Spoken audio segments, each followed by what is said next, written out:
माझं गेलं पाहिजे. मला गेल्याशिवाय पर्यायच नाही.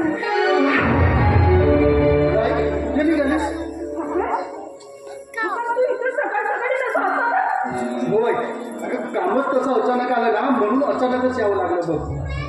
अचानक काम आलं म्हणजे काय झालं? काय बाबा, तू पैशासाठी तर नाही? होय, मी पैशासाठीच इथे आलो. अगं कामाची व्यस्तता आणि अभ्यासाचा ताण, त्यामुळे परीक्षेची फी भरायची राहून गेली आणि आता फक्त शेवटचे 4 दिवस उरले आणि फी भरायची आहे. त्यामुळे बाबांनी जर पोस्टाने पैसे पाठवले तर माझ्यापर्यंत पोहोचतील नाही, म्हणून सकाळची ट्रेन पकडली आणि आता पोहोचलो बघ मी तुझ्याकडे. पण आई, तुला कसं कळलं ग की मी पैशासाठी आलो म्हणून? असं काय ना, तू पाठवलेलं पत्र कालच मिळालं तुझ्या बाबाच्या हातात आणि त्यात तू लिहिलं होतंस ना की परीक्षा फी भरण्यासाठी पैसे हवेत म्हणून. हो बाई, मी बाबांना 7 दिवसापूर्वी पत्र लिहिलं होतं आणि ते काल पोहोचलं.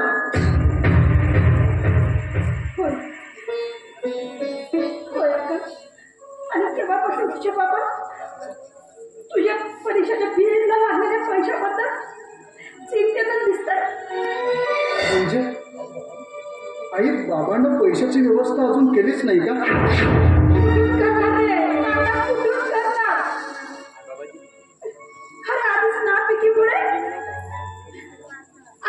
सावकाराकडून घेतलेल्या कर्जाचा डोंगर वाढतच चाललाय आमच्यावर.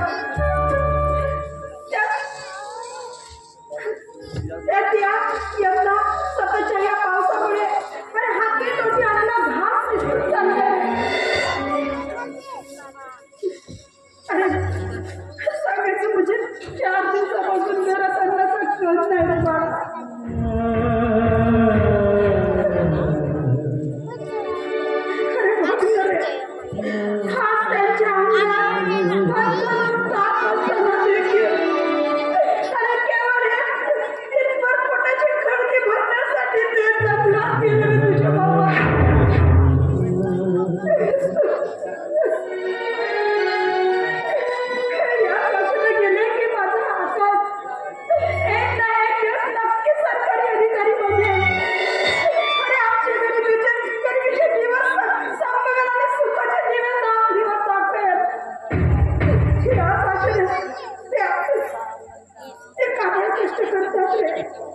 आई, मला माफ कर. मला तुमच्या परिस्थितीत जाणंच नाही. आई, यापुढे ना मी माझ्या शिक्षणाची जबाबदारी तुमच्यावर लादणार नाही. म्हणजे काय म्हणायचंय तुला? आई, आजपर्यंत जे शिक्षण झालं ना ते बस झालं. आता यापुढे मला शिक्षणाची गरज नाहीये. शिक्षण झालं ना ते आता बस झालं. म्हणजे म्हणायचं काय तुला? शिक्षण आहे तू जर शिकला नाही तर तुझ्या बाबाने बघितलेलं स्वप्नायचं काय? अरे त्यांना तर तुला सरकारी अधिकारी बनताना बघायचं आहे ना. होय आई, हो, तुम्ही एखाद्या नांगराला झोपलेल्या तुम्हा 2 बैलांना तुम्हा माझ्या मायबापांना कष्ट करताना मला अधिक बघायचं नाहीये. आई, खरं तर तुम्हाला माझ्या आधाराची गरज आहे. पण काय कमलेश तुमच्याकडे लक्ष देत नाही का ग? तसं काही नाही. बिचारा एवढा दिवस झाले आणि तोच तो स्वतःच्या अनाथ आश्रमात आणि डब्बे आणून देत होता आम्हाला. 2 दिवस झाले घराकडे फिरकलाच नाही.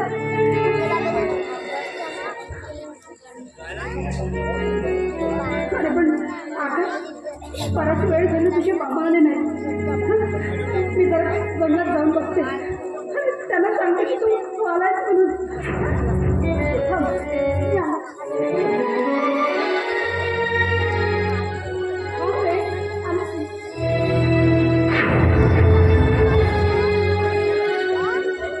म्हणजे कमलेश विसरलाय माझ्या आई बाबांचा विसरलाय तो की याच माझ्या आई वडिलांनी त्याला रस्त्यावरून उचलून एका अनाथ आश्रमात टाकलं, त्याला लहानाचं मोठं केलं, शिक्षण दिलं. पण शेवटी कमलेश स्वार्थी निघाला. शेवटी म्हणतात ना, परका तो परकाच. मी माझ्या आई वडिलांकडे लक्ष दिलं नाही.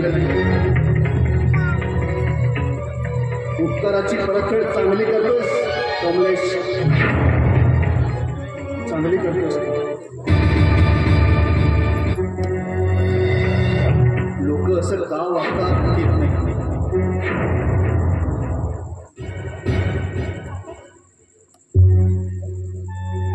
मी जरा जंगलात जाऊन येते. आई ही भाकर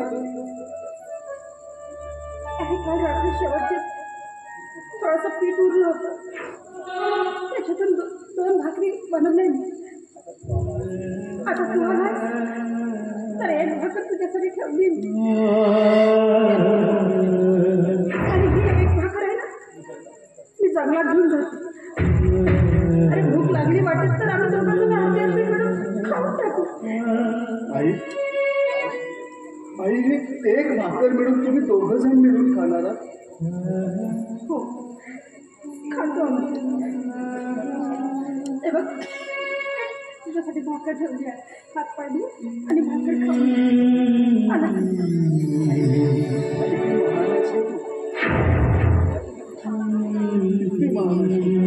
एका भाकरीमध्ये 2 पोटाची भूक संपवायला निघालीस.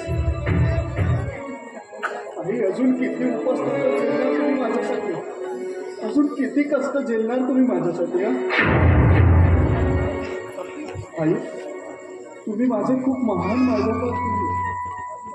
आई माझा बाप तर माझ्यासाठी सावली आहे आणि तू तर माझी मानवली आहेस. तूच माझ्या जीवनाची माया माऊली, अंबरुण वासराले दिल सावली, अंबरुण वासराले दिल सावली. माझ्या जीवनाची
मी पण तुझ्यासोबत येतो आणि बाबाला शोधून काढू. अरे पण तू आता चला सनी सोबत बरं का चल. तिला पाहू.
अरे काय करू आणि काय नाही काही कळत असं झालं रे मला.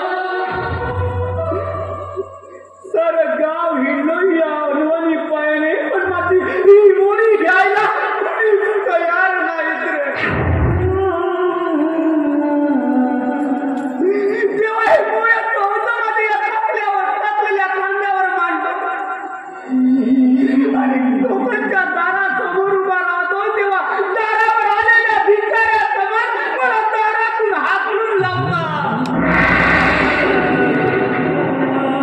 आणि म्हणतात तुझ्या आता बोलायची आम्हाला काहीच गरज नाही. का तर आमच्या घरी गॅसचे कनेक्शन आहे. होय, आमच्या गावात प्रत्येकाच्या घरी गॅसचे कनेक्शन झाले. आमच्या गावातील लोक श्रीमंत झाली. या गावात फक्त गरीब उरलाय हा फक्त वासुदेव भिके. होय, मी गरीब जरूर आहे पण गरीब असेल अपमान मला कधी झालेला नाही. उलट मला या गोष्टीचा अभिमान आहे की मी आताही कष्ट करून मेहनत करून माझं मुलांचं शिक्षण पूर्ण करतो आहे. माझा मुलगा आकाश माझा काळजाचा तुकडा खूप हुशार आहे. तो सध्या स्पर्धे परीक्षेची तयारी करतोय नागपूरमध्ये. माझा आकाश नक्कीच सरकारी अधिकारी बनेल आणि हे सारा गाव हसतोय माझ्यावरती आणि म्हणतोय की हा एक लाकूडतोड्या वासुदेव काय आपल्या मुलाला सरकारी अधिकारी बनवेल. पण या लोकांच्या हसून जाणारा हा वासुदेव भिके नाही.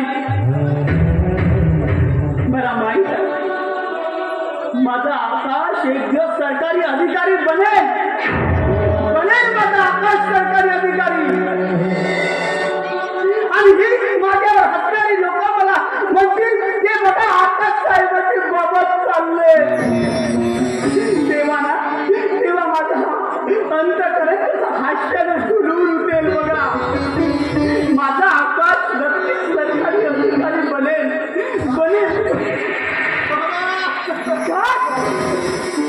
कधी आवाज करा बाबा मी सकाळी चालू. बाबा मी सकाळी चालू. तुम्ही पहाटेला जंगलात निघून गेलात. बराच वेळ झाला तुमचा पत्ता नाही.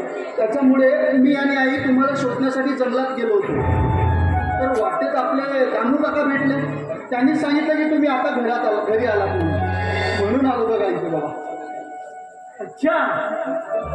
अरे पण तू तुझा असा अभ्यास करून असा अचानक कसा आला? बाबा मी ते तुम्हाला पत्र लिहिलं होतं ना.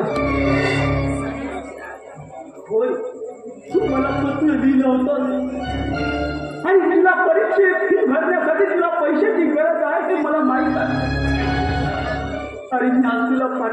शकतो रे. नाही बाबा, आता त्याची काही एक गरज नाही. अरे पण तुला परीक्षेची फी उठायची आहे ना.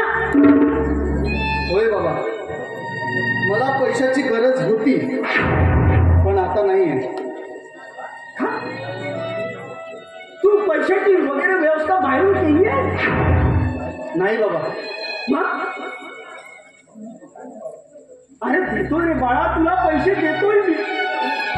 अरे तुला काय अडचण आहे बाबा, आता मला ती परीक्षाच द्यायची नाही.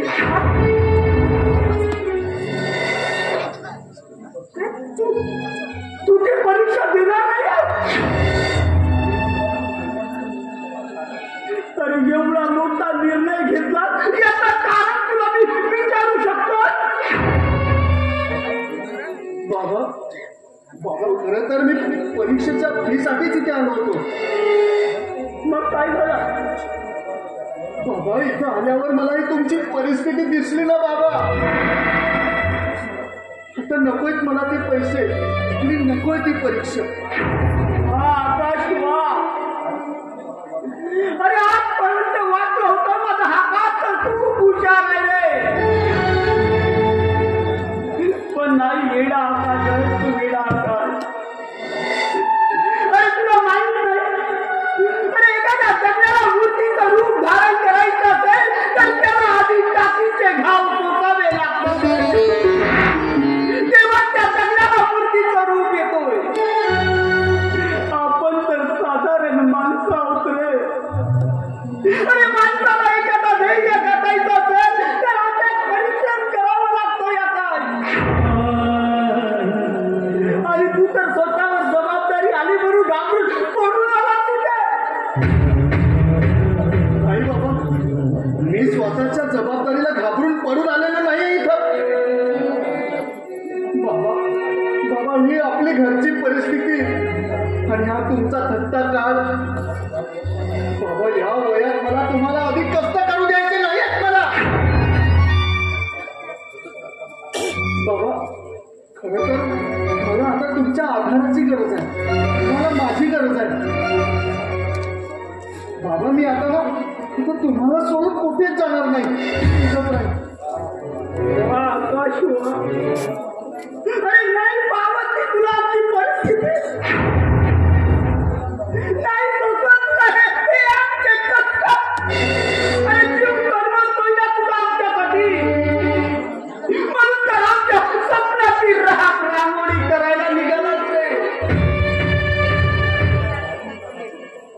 अरे नाही, निदान तरी आमच्या स्वप्नाचा तरी विचार करायला पाहिजे. बाबा, स्वप्न क्षणभंगूर असतात बाबा. जीवनाच्या संघर्षात माणूस वाटचाल करतो, पण सर्व काही त्या नियतीच्याच हातात असतात.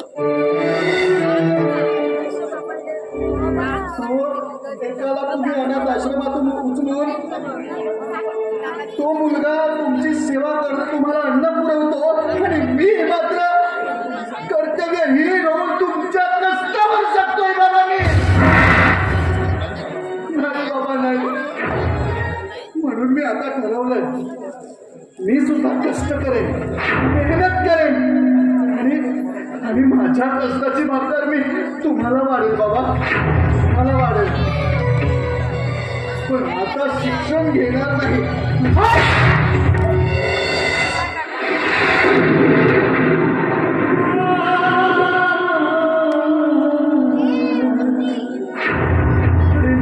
तुझे असले कष्ट आणि नको आहे त्या तुझ्या असल्या कष्टाची भाकर. आणि यापुढे तुला तोड नक्की दाखवू नको तुम्हाला.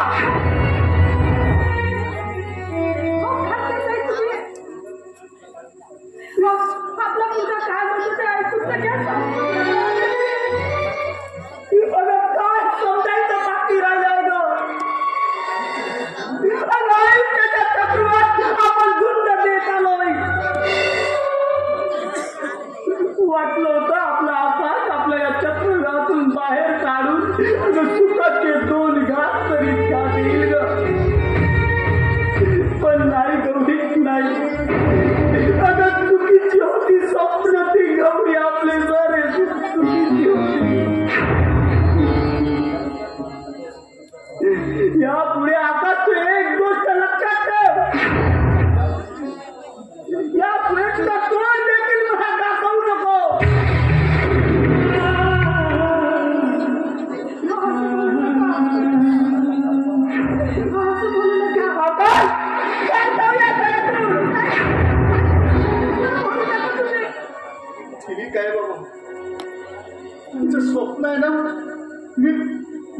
शिक्षण घ्यावं, उच्च पदावर नोकरी करावी, आहे ना तुझं स्वप्न? नक्कीच तुझं स्वप्न पूर्ण करेल बाबा, नक्कीच तुझं स्वप्न करेल. पण जाण्याआधी मला आशीर्वाद दे बाबा.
जातोय ना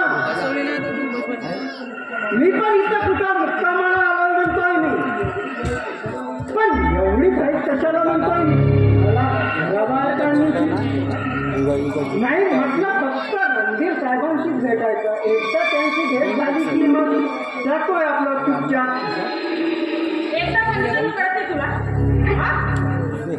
सांगितलं ना तुला की पप्पा घरात नाहीयेत म्हणून. हे बघ आत्ताच्या आता स्कूल शिल्पा मॅडम स्कूल डोक्याचं इतकं तापमान वाढून गेले हे शरीराला घातक ठरतं, हे माहीत नाही काय तुम्हाला? आणि ओळखीच्या माणसाचं असं पाणतारा करणे हे बरोबर नाही. आणि तुम्ही परताय का? तुला तर माहीतच आहे मी केदार खल्लारे कंपनीचा युनियन लीडर आहे. मी युनियन लीडर.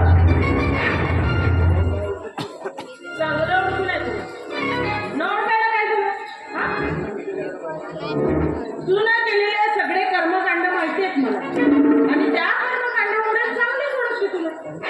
कर्मकांड असं काय केलं नाही तुम्हाला चांगल्या ओळखते?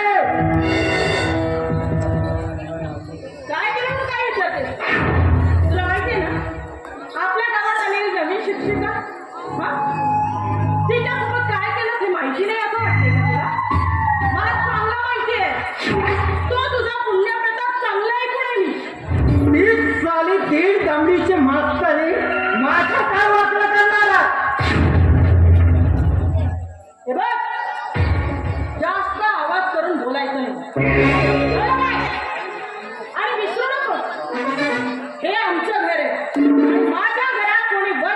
बोललेला मला अजिबात समजत नाही.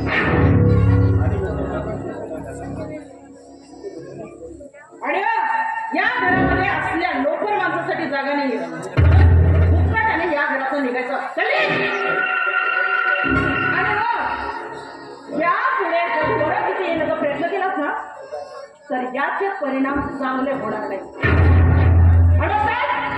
आय थिंक यू बेटर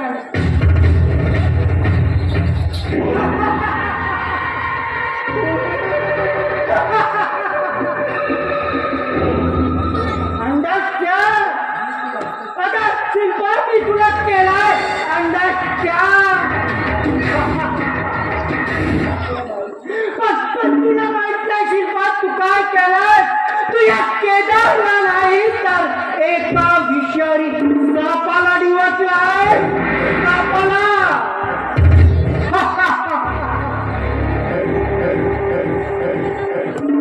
त्या मास्तरनीच्या प्रकरणावरून तू मला लोकर बोललीस ना.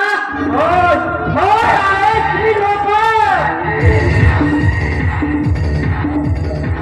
ज्या प्रकारे त्या मास्तरनीची मी शिकार केली ना त्याच प्रकारे तुला सुद्धा माझ्या लोकरगिरीचा नमुना दाखवायची वेळ आली आहे शिल्पा. ती गोष्ट त्या मास्तरनी मध्ये साध्य करू शकलो नाही ना शिल्पा. ती गोष्ट मी तुझ्यात साध्य करणार आहे.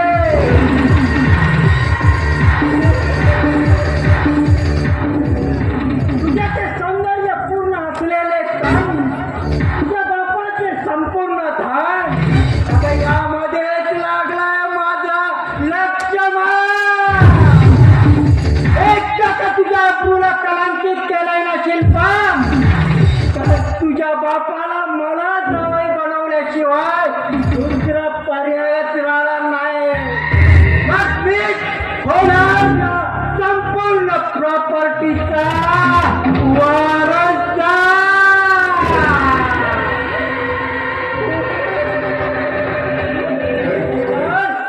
मग वाट कसली पाहताय याच कामाला काल करायचो आज करायचो.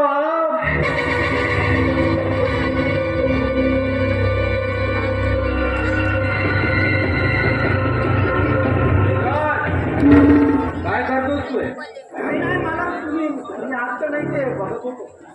अरे पण ही पद्धत आहे का कोणी घरात आहे की नाही बघण्याची. त्याने मला आवाज मारायचा ना बाहेरूनच. असं चोरून डोकावून बघण्याची काय गरज आहे. चुकी झाली मला माफ कर. बरं ठीक आहे ते जाऊ दे. बरं कशासाठी येणं केलं ते सांग.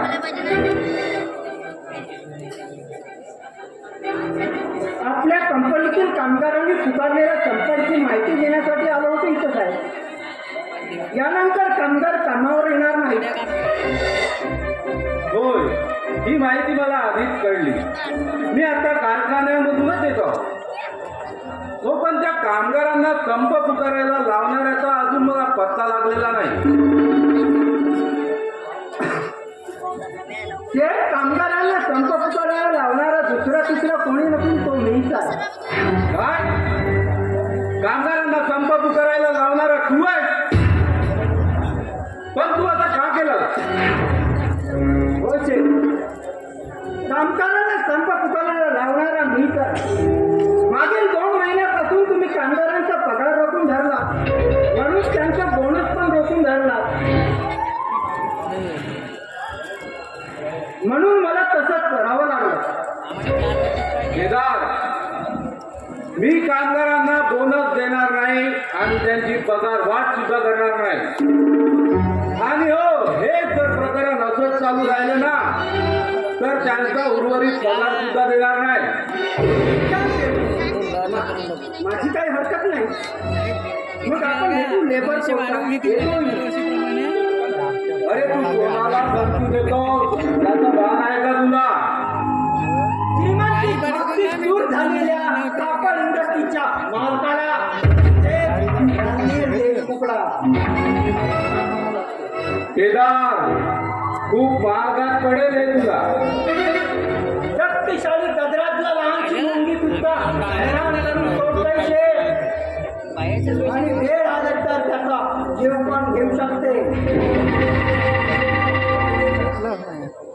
बघ केदार, मला तुझा उपदेश ऐकण्याची गरज नाही.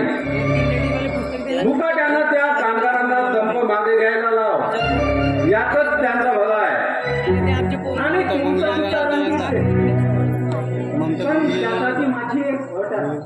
कोणती अट आहे तुझी? तुमच्यात ऐकण्याची पात्रता असेल तर सांगतो, नाहीतर मग जाऊ द्या. काय आहे ते लवकर सांग. माझे स्वप्न आहे शेठ. कसलं स्वप्न? मला तुमचं जावई व्हायचं. खबरदार केदार, या पुढचे शब्द तोंडातून बाहेर काढतील तर याद राख. एक गोष्ट लक्षात ठेव, हे तुझे जे स्वप्न आहे ना, ते स्वप्नापुरतीच मर्यादित ठेव. त्यांना जर प्रत्यक्षात उतरवण्याची प्रयत्न केलास ना, तर तुला हे जग पाहता येणार नाही.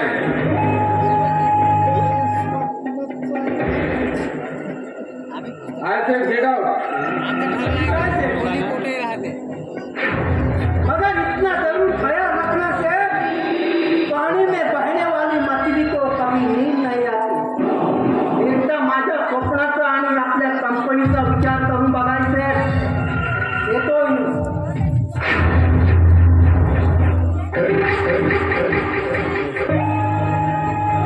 केदार,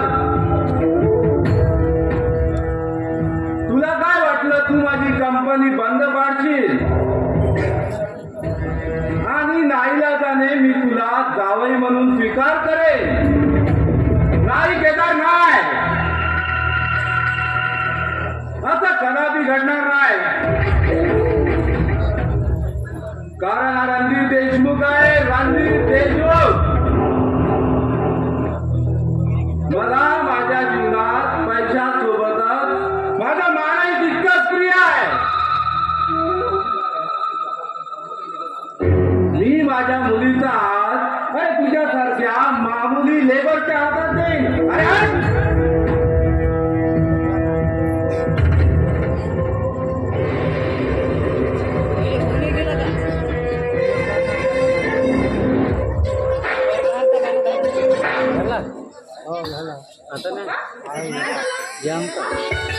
अगं तो केदार आमच्या कंपनीतला मामुली लेबर. तो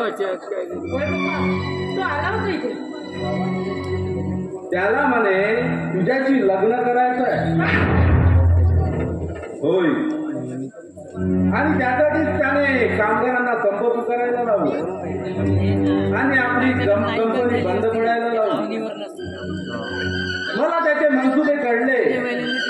त्याची नजर तुझ्यावर आणि आपल्या संपत्तीवर आहे.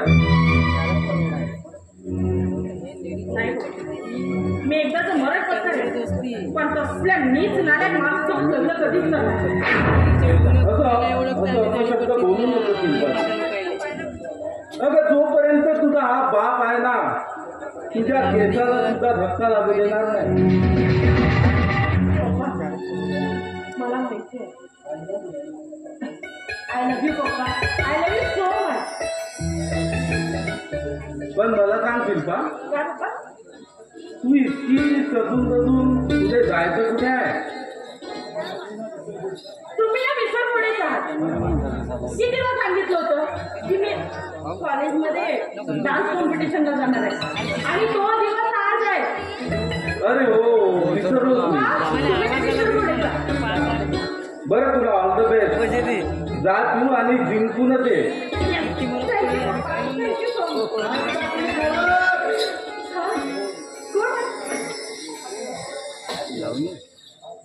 कोण आहे?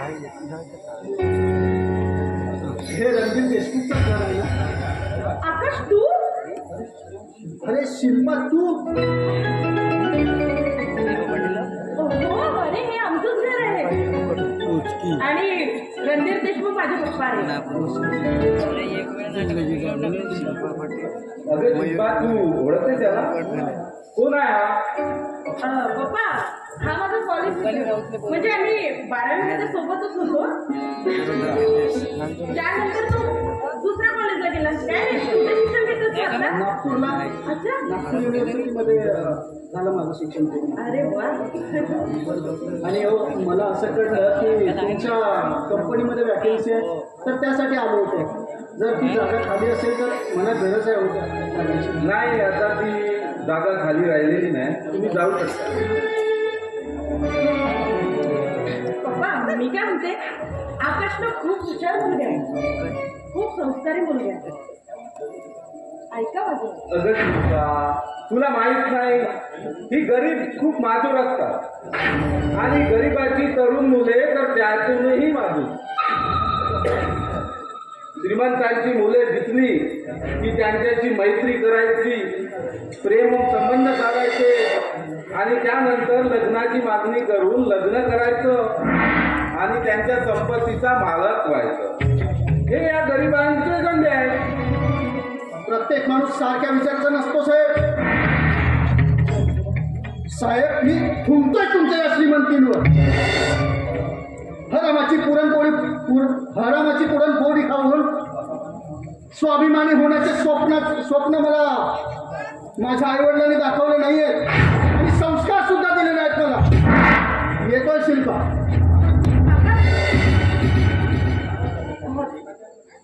एक मिनिट पप्पा, एकेकाच्या परिस्थितीला बघून असं बोलणं शोभतंय का? हा आणि योग्य तरी वाटतंय का तुम्हाला? हे बघा पप्पा, तो तुमच्याकडे नोकरी मागायला आला म्हणून तुम्ही त्याला असं बोलता. नाही पप्पा, हे योग्य नाही. आणि हो आता मी तुम्हाला सांगते, तुम्ही काही करा कसंही करा पण त्याला नोकरीवर ठेवायचं म्हणजे ठेवायचं आणि कसं करणार ते मला नाही माहिती. बरं शिल्पा, तू एवढा आग्रह करत आहेस तर मी या गोष्टीचा विचार करेन. हे बघ, मला आकाशचा अपमान करायचं नव्हतं. अशी माझी मुळीच भावना नव्हती. फक्त मला एवढंच सांगायचं होतं की माझी मुलगी माझ्यासाठी गुलाबाचं फूल आहे आणि ती या रणधीर देशमुख नावाच्या काटेरी झाडावर उमजलेलं फूल आहे. माझ्या या फुलाला माझ्यापासून कोणी तोडण्याचा प्रयत्न केला ना तर हा रणधीर देशमुख नावाचा काटा त्याला रुतेल आणि तो जिवंत सुद्धा वाचणार नाही. काय हो पप्पा, काय घेऊन बसला? बरं शिल्पा, तुला कॉलेजला जायचं होतं ना? हो पप्पा, चाललेच होते. मी काय म्हणते, नाही म्हणजे आकाश इथे आला तर त्याला सुद्धा माझा कार्यक्रम बघायला घेऊन जाऊ. बरं ठीक आहे, काय हरकत नाही. तसं मी तुझ्या कॉलेजच्या प्रिन्सिपलशी बोलून घेतो, म्हणजे तुझ्या प्रोग्रामच्या सिक्युरिटीबद्दल, कारण तू रणधीर देशमुखांची मुलगी आहे. ठीक आहे पप्पा, चल येऊ. ओके. येते पप्पा.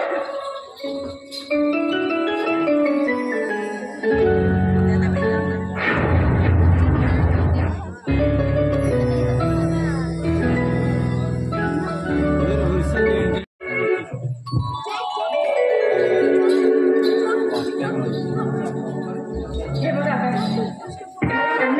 पप्पा खूप बोलले तुला, पण पप्पांचं असं मनावर घेऊ नको.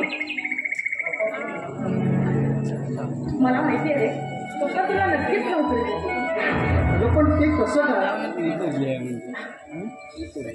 तुला माहिती नाही, माझ्या पप्पांकडे मी जे काही मागते ना ते सगळ्या वस्तू मला देतात.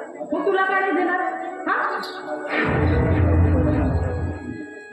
आणि तसंही माझ्या पप्पांची कमजोरी मला माहिती आहे. काही माहिती, त्यांना पाहिजे फक्त पैसा. एक काम कर, तू ना त्यांना 1 लाख रुपये देऊन दे. मग बघ ती नोकरी तुझी. 1 लाख रुपये? वेडी वगैरे असली काय? तर मी एक गरीब आई वडिलांचा मुलगा, इथून आणणार एवढे मोठे पैसे? हे बघा तुला जर नोकरी आणि छोकरी पाहिजे असेल तर तुला 1 लाख रुपये द्यावेच लागतील. 1 मिनिट, नोकरी सोबत छोकरी म्हणजे मी नाही समजणार. छोकरी म्हणजे मी हा हा खरं सांगू तुला आपण कॉलेजमध्ये होतो ना माझ्या मनात होतच तू पण मी माझा भाव तुझ्यासोबत कधी व्यक्तच केले नाही म्हणून मला आज असं वाटतं की वेळ आहे तर मनातलं सांगून देते आकाश तू मला खूप आवडतं I love you so much अगं पण हे कसं शक्य आहे अगं तू एक श्रीमंत घरची मुलगी आणि मी गरीब घरचा तुझ्या आणि माझ्यामध्ये परिस्थितीची फार मोठी भिंत उभी आणि तिला फार करणं माझ्या अवकाशाच्या पलीकडचं त्यातल्या त्या तुझ्या पप्पांना आम्हा गरीबाची घृणा त्यामुळे शक्य नाही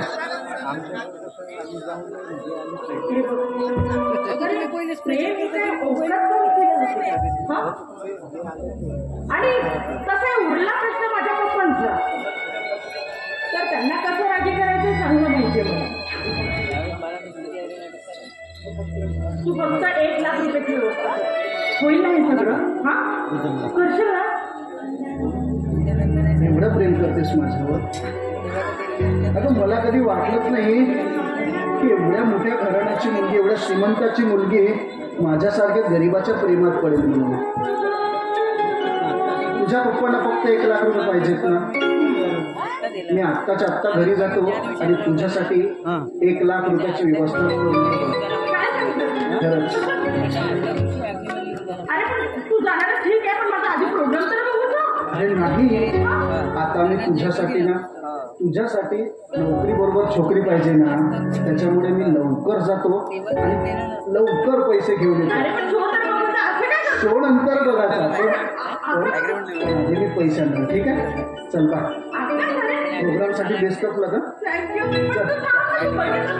नाही मी फक्त जातो आणि पैसे घेऊन येतो ठीक आहे चल ठीक आहे बाय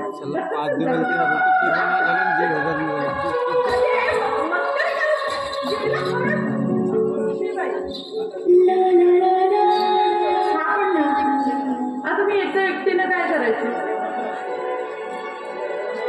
प्रोग्रामला उशीर आहे काय करू आता तोपर्यंत मी माझ्या मैत्रिणींना भेटून येते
पादरा कुठला आता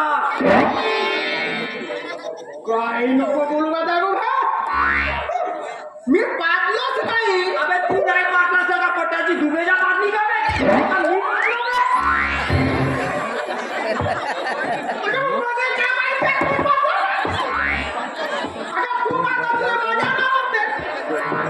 मार मारी लेका त्यांच्या चाली आणि सारख्याच लोंबवून टाकेल फेरीच्या सारख्या लोंबवल्यावर ते मराठी पांढरीवाले जे राहते ते तू खाशील का मी का मला मी का सिरियस मध्ये आवडते मजा खुशते का बे पुण्या हॉस्पिटल मध्ये सिरियस आहे बरं जाऊ दे मी काय म्हणतो आपण आता पाता करू म्हणजे कोण पाजला ते समजून जाईल. मला वाटते तू आज माझ्या हाती मस्ती नक्की मस्ती ते पहिला सांगून राहिलं भाऊ मी माझ्याच्या मूडमध्ये अजिबात नाही.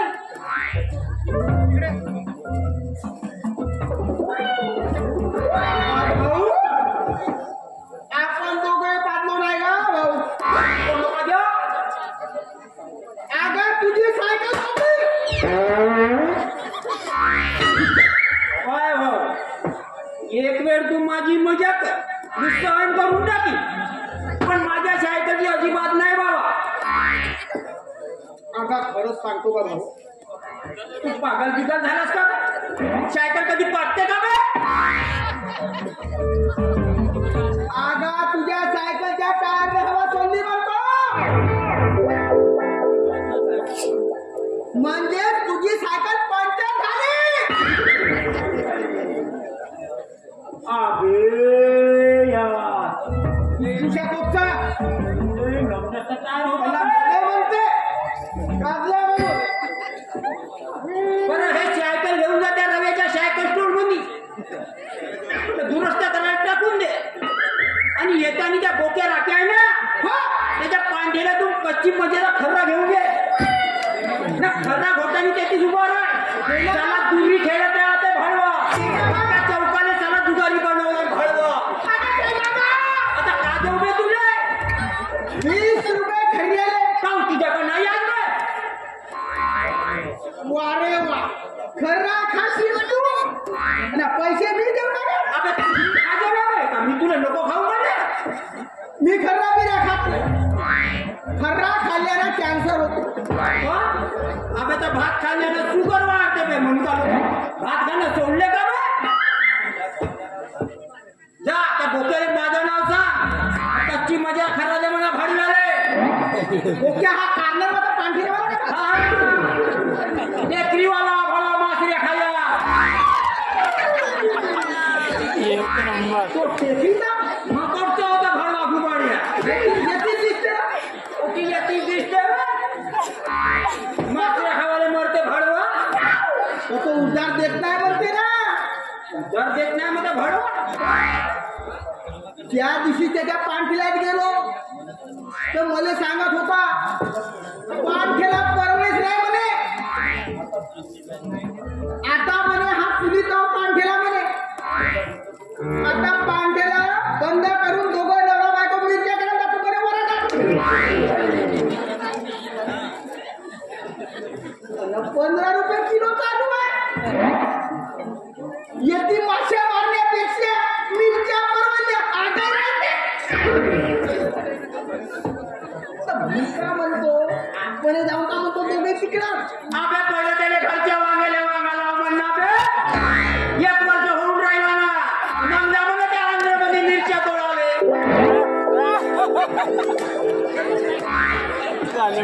बरं भाऊ मी जातो आता. जा, घेऊन जा हे सायकलला येताना खर्रा घेऊन ये. देईल तर आणतो. अरे जोरा मारते मला भाडी आले पैसे नाही दिलात का. आता केडी रे आपली केडी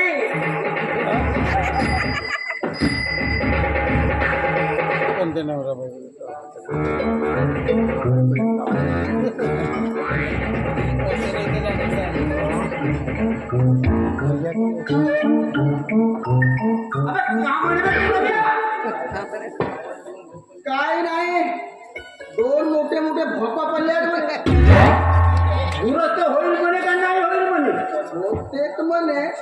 पण एका भोगाचे 15 महिने 15 दिवस 30 म्हणे. 2 भोगाचे 30.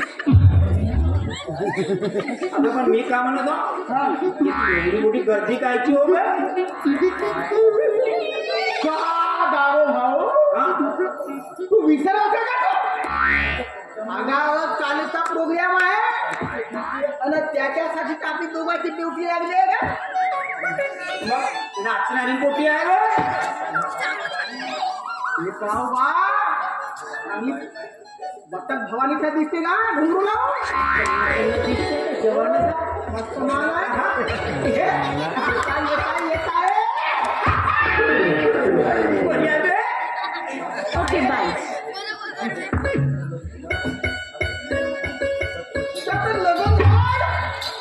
मजा झाले का होते बे बाई नाचणारी होत का? मग इथं कायले आली इथे आमच्या कॉलेजचा डान्स कॉम्पिटिशन आहे, त्यात मी भाग घेतलाय म्हणून आले. बाई मी का म्हणतो काय म्हणता?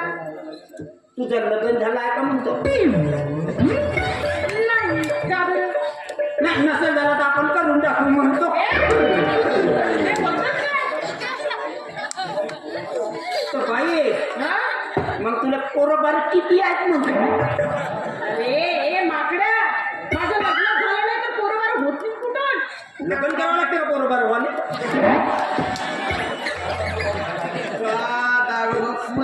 ही बायने विचारते बाय दिसली का बायवरती उठाय बाया का करू तो मग मी का विचारू बाईले तू सांग का विचारू बाईले असा विचारायचं असते बाई माझ्याशी लग्न करशील का? बरोबर आहे बाई हा? माझ्याशी लग्न करशील का म्हणतो थोबाड पाहिलं का आरशात? ठीक आहे. आधी सकाळीच तर पाहिलं नाही आवडलं बाई म्हणे माझा तो पाय काय बघा बाजूला जमून तुझा जमल तर तुझ्याच्या नाव आता मी विचारतो काय मी आहोत ना माझा फटाका बाई हा? माझ्याशी करशील का म्हणतो लग्न नाही तुम्ही दोघे मूर्ख आहात का? हा? तुम्हाला माहिती आहे का मी कोण आहे? हा? माहिती आहे मी तुम्हाला कोण आहे?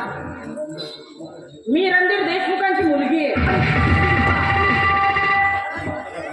माफ करा मॅडम माफ करा आम्ही सहज तुमची अशी गंमत करत नव्हतो का मॅडम तुम्ही एकदम सिरियस घेता माझ्या का आम्ही अशी आधी मध्ये कोणाची मजा करतो जुबेदाची रंबाची नाही त्या आजाची मजा घेतच आहे तुम्ही टेन्शन घेता उगा माझी गमत करणे तुला लोकांना मागास करू शकते, लक्षात ठेव. तुम्ही दोघे ड्युटी राहता इथे मग तुमचं तेच करायचं, दुसरं काही करायची गरज नाही. हो मॅडम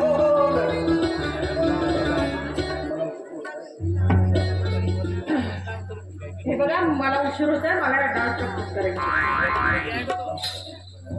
आणि हो, नीट बघा आणि काही वाटलं तर सांगायचं.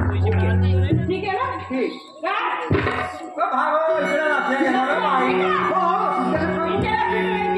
मी कॅमेरा फक्त माझ्याकडे कुठं ठेवायचं? काय? आलं लक्षात आपण ठेवतो पण एक नंबरचा भाष्य लक्ष ठेवण्यामध्ये तुम्हाला काय का सांग का बाई तिकडे पाहण्यासारखीच आहे मी.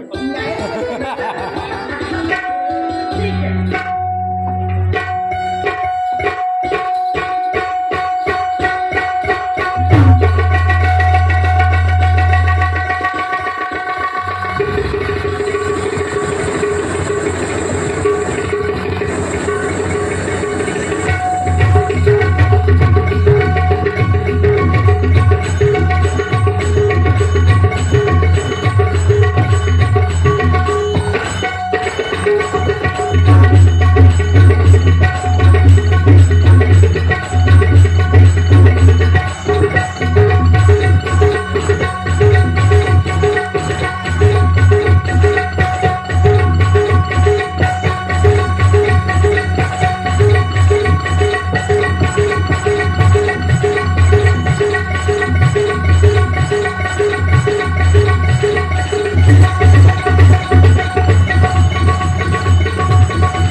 दिवशी तुझ्या बापाने माझा अपमान केला ना,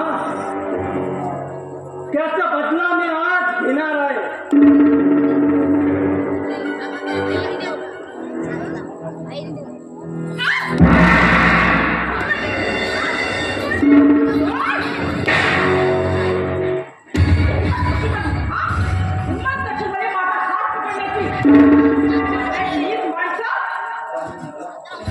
आणि मला खबर मानत नाही का? आता बघतोय तुला कोण वाचवायला येतो इथे. मला खबर मानत नाही का? मॅडमला हात लावशी तर येतात तिकडे पण टाकून गेले. मॅडम तुम्ही निघा, याला आम्ही एक तास सांभाळतो.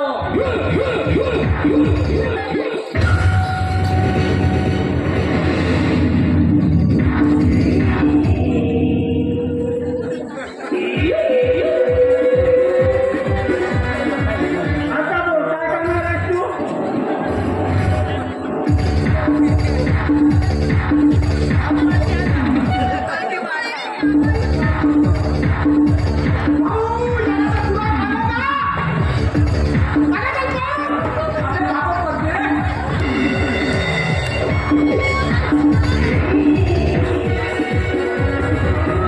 कोणाच झालं ना तुम्हा दोघांना?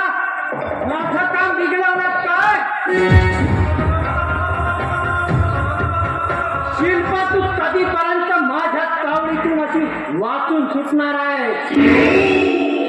एक ना एक दिवस या केदारच्या तावडीत सापडशील, तेव्हा तुला मी सोडणार नाही. फक्त तुला वाचवायला येतो इथे.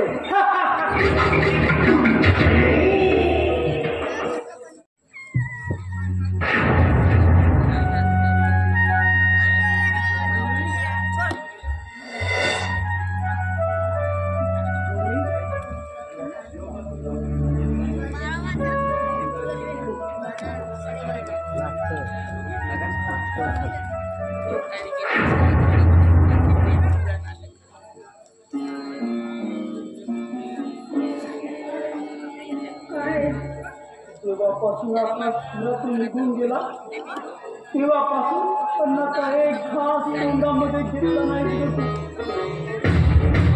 आणि स्वतःची तब्येत तर खराब करून बसली. या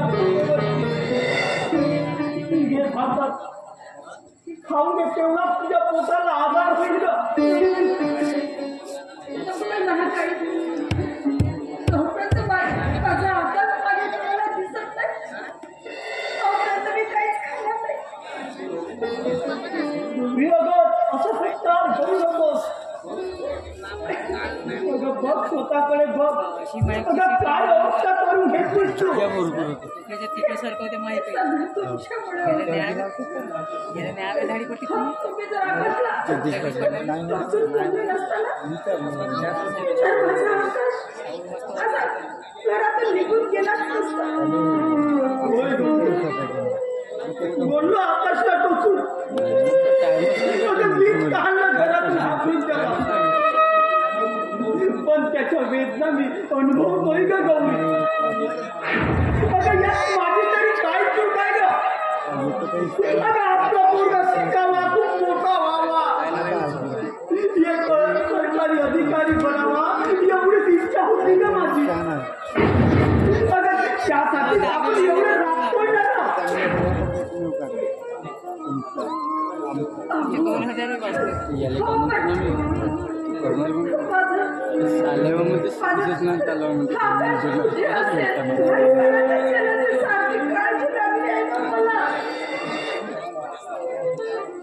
2000 कमी दिला मला जिथं असेल तिथं नक्कीच बरा असेल बघ.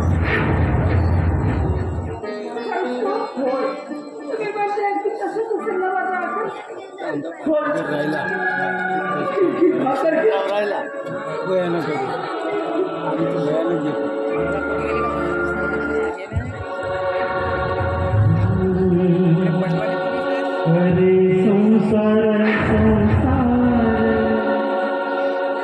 जसा तहा सूर्यावर आधी हाताला तवा मिळते भाकर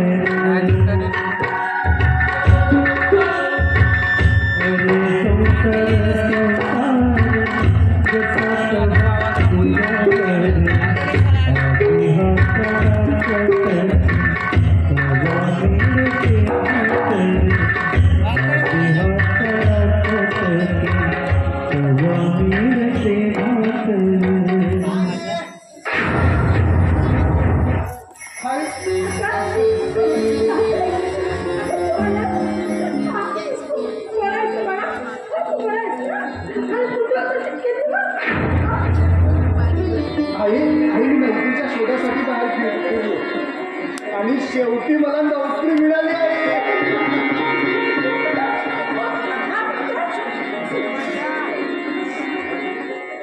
आणि तेही रणधीर देशमुखच्या कापड कंपनीमध्ये.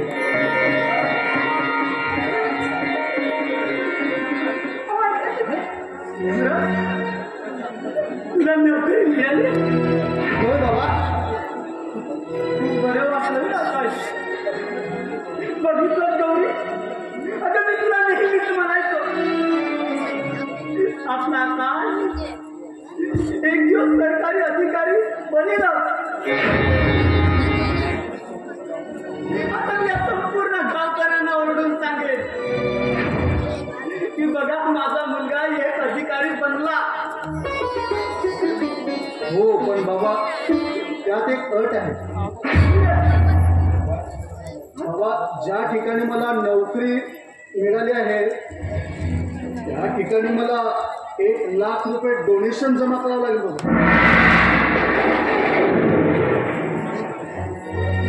1,00,000 रुपये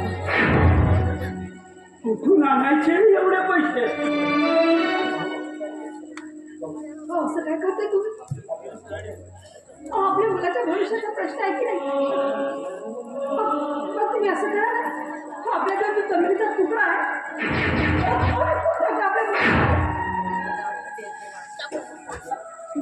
पण तो तर आपल्या पूर्वजांची निशाणी आहे का?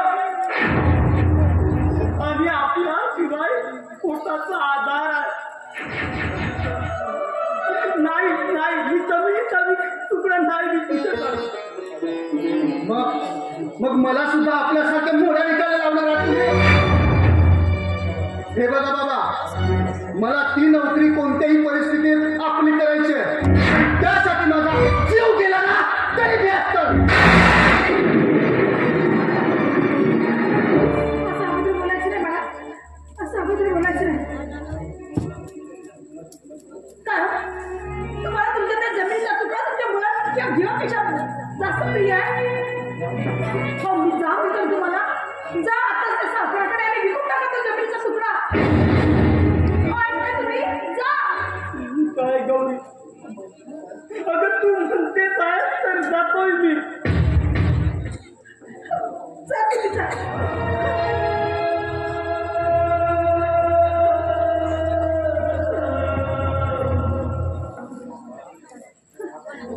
आकाश, हे बघ, तू ना असं रागू नकोस. बाबा तुझ्यासाठी नक्की पैशाची व्यवस्था करतील आणि जमिनीचा तुकडा व्यक्ती तुला भूक लागली असेल ना, तू बस बघा, मी भाकर आणते तुझ्यासाठी बस. अगं नकोय मला भाकर, राहू दे. अरे असं काय करतो? अगं नाही आवडत ग मला भाकर. आई, अरे आकाश, अरे तू परत कधी आला? बस कर कमलेश, हा तुझा देखावा. अरे असं का बोलता काका? अरे काय काय चूक केली मी? चूक तुझी नाही आहे रे, चूक माझ्या आई वडिलांनी केली. तुला स्वतःचा मुलगा समजून एका अनाथाला सनात करून चूक केली आहे त्यांनी, म्हणून तू त्यांच्याकडे लक्ष सुद्धा देत नाहीस. अरे खबरदार का? अरे तोंडात येत तसं बोलू नको. अरे नाही विसरू या तुम्ही माणसाच्या हुशाराला. अरे का नाही झालं या ज्यांच्या पोटी मी जन्म घेतला नाही,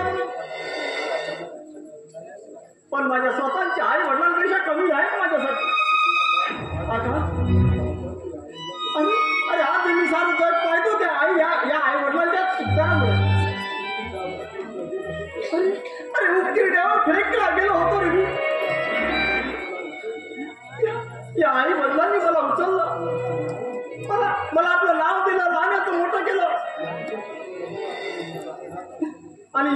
उपकारामुळे मी एका अनाथ आश्रमात सचिवपदी आहे. अरे त्याच नोकरीचा माज आलाय तुला. अरे घरी आई बाबांचे खाण्याचे वांदे असताना तू साधा फिरकून सुद्धा पाहत नाहीस. आकाश आकाश आणि याआधी सुद्धा मी आई बाबांसाठी जेवणाचा डबा आणायचा. पण मागील 15 दिवसापासून मी माझ्या कामात व्यस्त होतो रे. त्यामुळे मी माझ्या आई वडिलांना जेवण आणून अरे अरे अरे तुला माहित नाही का? अरे ते मी जेवण आपल्या आई वडिलांसाठी आणतो ना, ते जेवण सुद्धा मला अनाथ आश्रमातून चोरून घालावं लागतं रे, चोरून घालावं.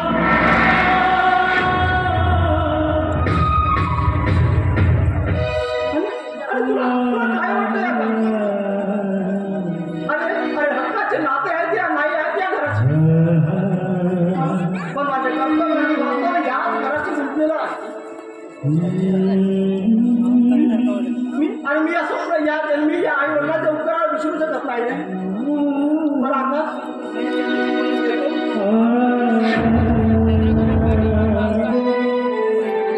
माफ कर रे मला.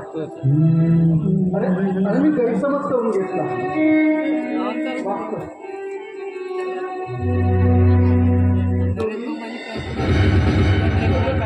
त्याप्रमाणे मी शेतीचा सौदा केलाय. तुला पैसे हवे होते ना, हे घे बाळा.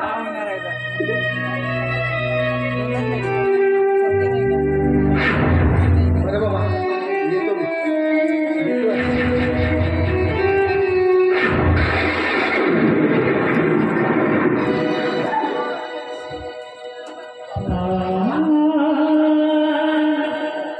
बाबा तुम्ही आकाशाला कशासाठी पैसे दिले? आकाशाला लागणाऱ्या नोकरीसाठी. त्याला 1 लाख रुपये डोनेशन म्हणून हवे होते.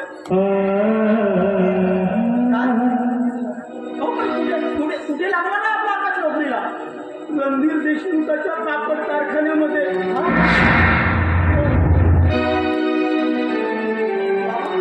मला वाटतं तुम्ही फार मोठी चूक केली बाबा. कारण रणधीर देशमुखाची कंपनी ही एक प्रायव्हेट कंपनी आहे आणि त्या कंपनीवर खूप कर्ज आहे बाबा. आणि ते केव्हा